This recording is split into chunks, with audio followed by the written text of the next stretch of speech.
Hello everyone, আমি ভূমিকা। তো আজকে যে ব্যাপারটা নিয়ে আমরা একটু কথা বলবো সেটা এখনকার সময় না খুব একটা রিলেটেবল টার্ম। কি সেটা? সেটা হচ্ছে পোস্টপার্টাম ডিপ্রেশন।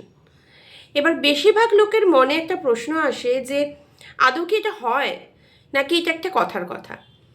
অ্যাকচুয়ালি হয়, কিন্তু এবার আপনি সাধারণতভাবে দেখবেন যে আপনার আশেপাশে এরকম প্রচুর মানুষ থাকবে যারা আপনাকে বলবে যে কই আমাদের সময় তো এইসব কিছু ছিল না, এখনকার দিনের মেয়েদের আবার বেশি বেশি।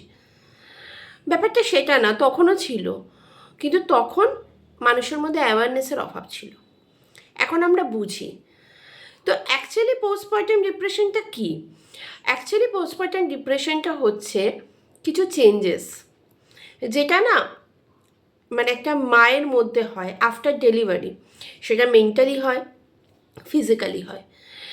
এবার সেই যে মেন্টালি আর ফিজিক্যালি যে চেঞ্জেসগুলো, সেগুলোর সাথে পরিচিত হওয়ার জন্য, সেগুলোর সাথে ফ্রেন্ডলি বা মানে বন্ধুত্ব পূর্ণ সহাবস্থান করার জন্য তো একটু সময়ের দরকার লাগে। এবার সেই সময়টা যেটা, সেটাই হচ্ছে একটা পোস্টপার্টাম ডিপ্রেশনের টাইম। এবার কিভাবে এগুলোকে নিয়ে হ্যান্ডেল করা যায় বা কিভাবে এগুলোর থেকে বেরোনো যায়, এই বিষয়ে আমরা খুব শিগগিরই একটা অনেক লং এপিসোড আনতে চলেছি। তো কাইন্ডলি আমার চ্যানেলের দিকে একটুখানি নজর রাখবেন। আপনারা অবশ্যই এ বিষয়ে আমরা আলোচনা করব। আর যদি আপনাদের মনে এরকম কিছু থাকে যে কিছু সাবজেক্ট থাকে যেগুলো নিয়ে আমরা আলোচনা করতে পারি, তাহলে অবশ্যই আমাকে একটু কাইন্ডলি কমেন্ট সেকশনে জানাবেন। Thank you so much.